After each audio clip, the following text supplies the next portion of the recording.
Hi, my name is Leanna Morris, and this is my classroom management plan for my 10th grade Algebra 2 class. First, I have my letter to my parents. It says, Dear Parent or Guardian, my name is Leanna Morris, and I will be teaching your student Pre-AP Algebra 2 this year. I would like to take a moment to introduce myself and tell you a little bit about me. This is my first year with Crossett High School, and I am so excited to be a part of your child's education. I just graduated with my bachelor's this past spring and plan to graduate with my master's this coming year. My husband is a nurse here at the hospital, and I have two sons, Jonah 4 and James 6 months.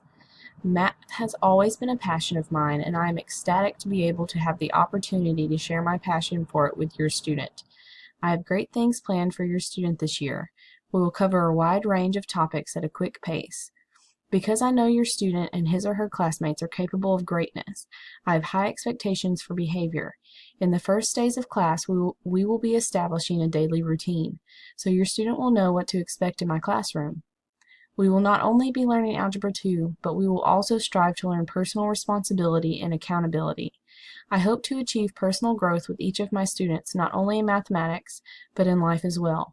If you have any questions about daily routines, expectations, or our curriculum this year, please feel free to contact me at 870-364-2625 or leanna.morris@chs.edu.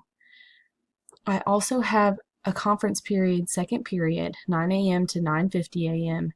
if you would like to schedule an appointment. Thank you, Leanna Morris.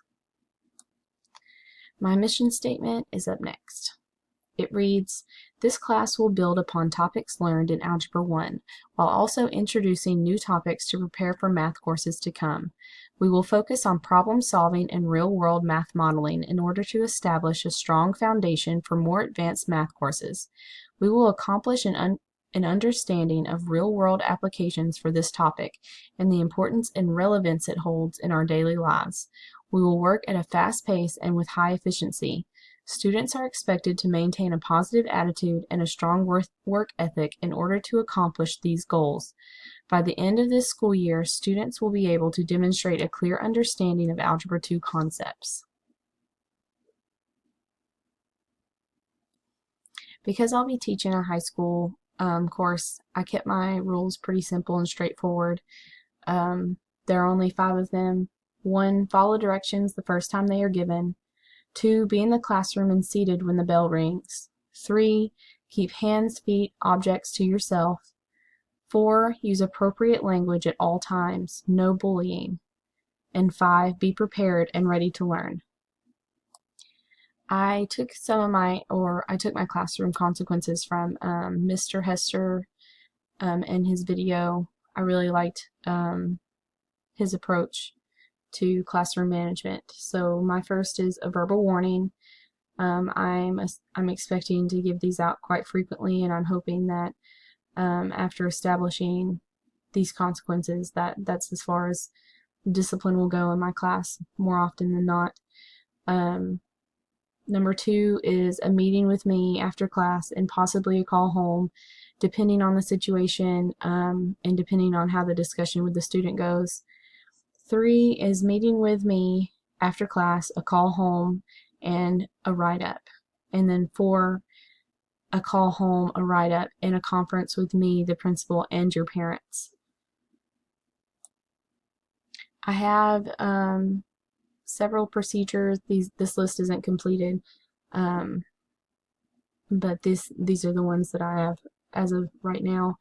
1 is entering the classroom. Students are expected to line up at the door to be greeted by me with their daily bell ringer and enter quietly.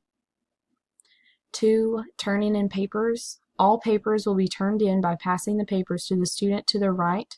The last row will pass all papers to the front, and the papers will be picked up from that student every time. If not taking up papers, students will be directed row by row to turn in papers into their specific basket for that class period at the beginning of the class. Any work turned in after this time will have points deducted. 3, bathroom breaks. Students will raise their hands and wait to be called out on in order to not disrupt the learning process. If asked to wait, the student will be respectful and wait for a more opportune time to leave the class for a bathroom break. The student will carry a pass in order to go to the restroom and return the pass when he or she returns. Participating in class. Participation is not optional. Students will participate in class and will be required to respond when called upon. Because cold calling will be utilized, students are expected to give their best when responding to questions.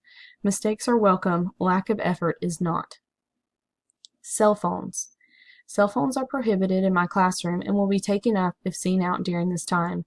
Students will be able to retrieve their cell phones after school by coming to discuss why the incident occurred with me. This is my parent-student-teacher contract. I'm also still looking at this and possibly working on it. I haven't currently decided if I'm completely satisfied, but as of now, this is it. As a parent, I will support my student in any way possible, be respectful of my child in his or her education, encourage my child to put forth the best effort possible, take an active role in my child's education, attend parent-teacher conferences, discuss class activities with my child daily. As a student, I will do my best each and every day, maintain a positive attitude, be kind and respectful to my peers and my teacher, follow directions and participate in class, discuss difficulties in the classroom with my teacher, discuss classwork with my parents.